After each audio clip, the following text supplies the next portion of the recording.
El tema de seguridad lo rematamos con lo que presentó el gobierno federal ayer por la mañana desde Palacio Nacional, esta situación de los índices de inseguridad, señalando disminuciones en varios de ellos, aunque si lo hacemos en comparativa con el año pasado, sí suena bajo, no deja de existir, y eso es lo que también merece una discusión y un análisis al respecto. Para sumarnos a esta temática y para hablar más sobre este tema, doy la bienvenida al maestro Carlos Juárez Cruz, quien es director en México del Instituto para la Economía y la Paz, a quien le agradezco. Muchas gracias, maestro, por estar aquí con nosotros. Y preguntarle primero, ¿cuál diferencia podríamos colocar en lo que nos muestra el gobierno y cómo se siente el mexicano? Es decir, lo que hablan las cifras, lo que son los números de cómo ha estado el tema de la inseguridad respecto a lo que se reporta, a lo que se denuncia, a lo que se detecta, y cómo se sienten las personas al salir de casa, que creo incluso algunos ya ni en casa se alcanzan a sentir seguros. Sí, muchas gracias, Francisco. Buen día, saludos al auditorio. Es una buena pregunta la que haces, porque tenemos siempre el reto de medir las estadísticas, los datos duros, lo que reflejan las carpetas y lo que se recoge desde los métodos estadísticos, pero contrastarlo también con cómo se siente la gente. A veces se pierde un poco de vista o se deja de lado la gente cómo se siente, y pareciera que desde el discurso político, el discurso público, le estamos diciendo a la gente cómo debería de sentirse o le estamos explicando la realidad a la gente, cuando en realidad tendría que ser al revés.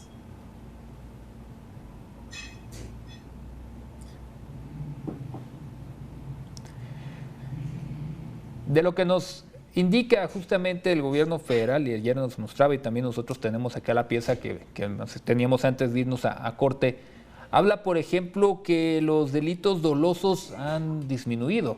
Sin embargo, el fin de semana pues les dio todo lo contrario. Tan solo en Guanajuato fue más de alrededor de unos 17 personas las que fueron asesinadas. Tuvimos el evento en Guayabitos, en Rincón de Guayabitos, donde no se supo de personas que fallecieron, pero puso en jaque a toda una comunidad en un punto turístico de Nayarit. Este tipo de temas es lo que nos permite incluso contrastar más, ¿no, maestro? La situación, que los datos duros dicen una cosa, pero lo que vemos, lo que nos enteramos, es muy distinto también. Sí, mira, creo que vale la pena separar algunos aspectos de este análisis y de estos resultados que se presentan. Por una parte, siempre celebraremos que haya una disminución de la violencia, de los homicidios, de los delitos dolosos, por supuesto. Eso no se puede negar, es importante estar conscientes de estos datos y se recibe bien. Pero tenemos que tomar en cuenta también de dónde venimos. Es decir, llevamos 4 años rompiendo el récord histórico de homicidios en nuestro país. Una buena noticia tendría que ser una reducción arriba del 90% de los homicidios. Yo sé que esto suena muy real ahora, pero no perdamos de vista de dónde partimos, de dónde venimos. Llevamos un incremento consistente en los últimos años. Apenas vemos que este es el primer año en donde se ve una disminución, pero del 1%, veníamos creciendo a tasas del 14, del 18%, rompiendo los récords históricos de homicidio doloso. Entonces no podemos decir que todo ya está bien o que el cambio es significativo. En realidad necesitamos seguir trabajando, y aquí hay varias cosas que yo quisiera comentar acerca de cómo abordar el tema del homicidio y por qué no necesariamente es una buena noticia decir que bajó un porcentaje tan pequeño en algunas regiones del país el homicidio.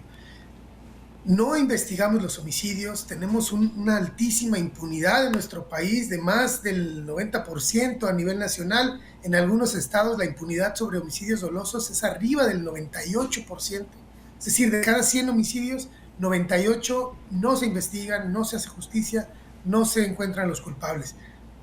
Dejando por un momento lo más importante en este caso son las víctimas, las familias de las víctimas, la justicia que no se hace, pero hablando de un segundo punto es, si no estamos investigando los homicidios, quiere decir que no estamos comprendiendo las dinámicas que los generan, no estamos comprendiendo las razones ni las causas, quién asesinó a quién, por qué, bajo qué condiciones, y entonces no podemos decir que entendemos el fenómeno por lo tanto tampoco podemos abordarlo ni decir que las estrategias están funcionando porque no estamos entendiendo a profundidad las razones y las causas y las dinámicas alrededor de los homicidios. No sé si me explico.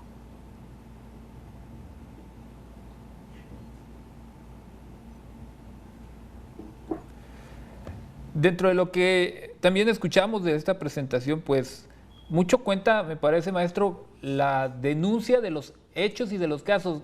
Gran parte de las investigaciones que llegamos nosotros a enterarnos, a detectar, se presenta en redes sociales, en medios de comunicación como nosotros, se va armando no con lo que se está denunciando o investigando, se va armando con notas periodísticas incluso que registran los hechos violentos.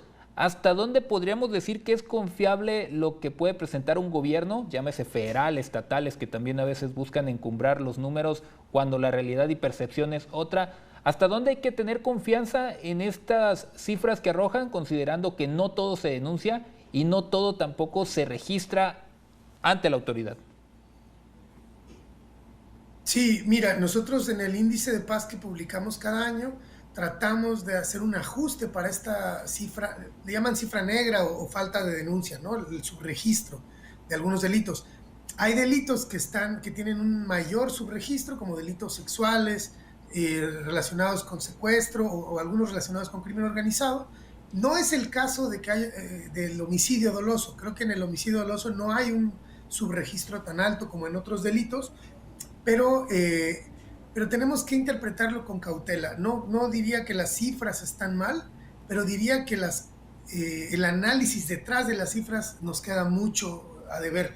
Queremos ver políticas públicas más formales, más estructuradas, donde podamos decir, vamos a intentar estas estrategias, vamos a llevar a cabo estos despliegues, y entonces esperaríamos un resultado. Si da resultados, entonces revisamos qué funcionó, y si no da resultados, entonces recomponemos y ajustamos la política pública.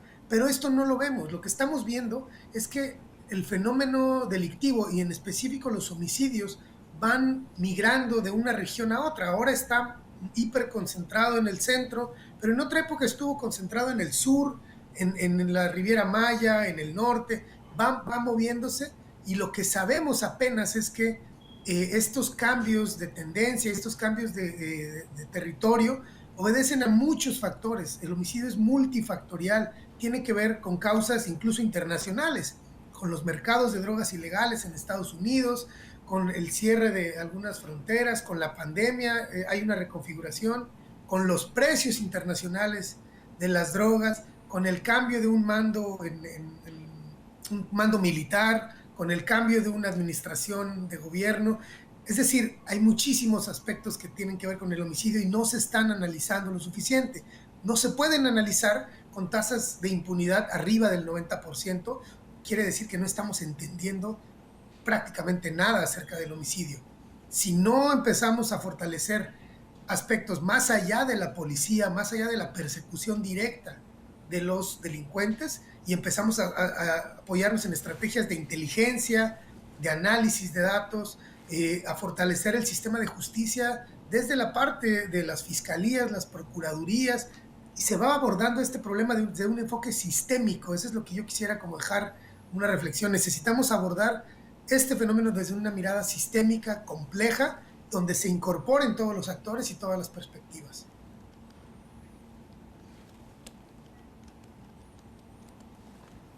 Y creo que dijo una palabra clave ahí, maestro, el tema de la impunidad, que como usted lo señala, arriba del 90%, de hecho andábamos cerca del 98% de impunidad, y eso también influye mucho en que la gente pues no confía en denunciar, pero también no confía en realidad que exista un tema de seguridad, y eso, entiendo, daña mucho la percepción. Muchas gracias, maestro, por habernos acompañado en estos minutos en este repaso y alcanzar a entender más cuando hablamos de seguridad e inseguridad, pues que la percepción juega un papel muy importante. Muchas gracias por habernos acompañado y esperemos tener futuros enlaces con usted y poder platicar más de estos temas. Gracias. Si me permites un último comentario, quisiera solamente como una opinión o una recomendación a los gobiernos estatales y federal también. Necesitamos empezar a mirar hacia las víctimas, entender cómo suceden los delitos en las víctimas, mirar a los perpetradores también y preguntarnos qué está sucediendo, cómo esta sociedad está generando ya a estos niveles de violencia y hablabas de la espectacularidad y del alto impacto del crimen organizado.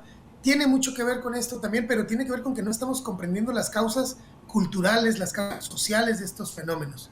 Y finalmente, pues decir, ya estamos cumpliendo 15 años de esta crisis de violencia. En diciembre de este año cumpliremos 15 años, década y media, y todavía no estamos abordando estos fenómenos desde los enfoques técnicos, científicos y más profesionales. Seguimos con las estrategias duras de policía y ejército. Creo que ya es momento de trascender este paradigma.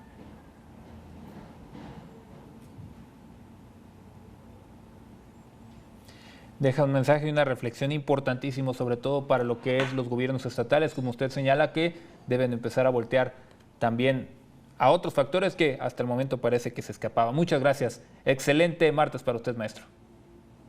Igualmente, muchas gracias y saludos a todos.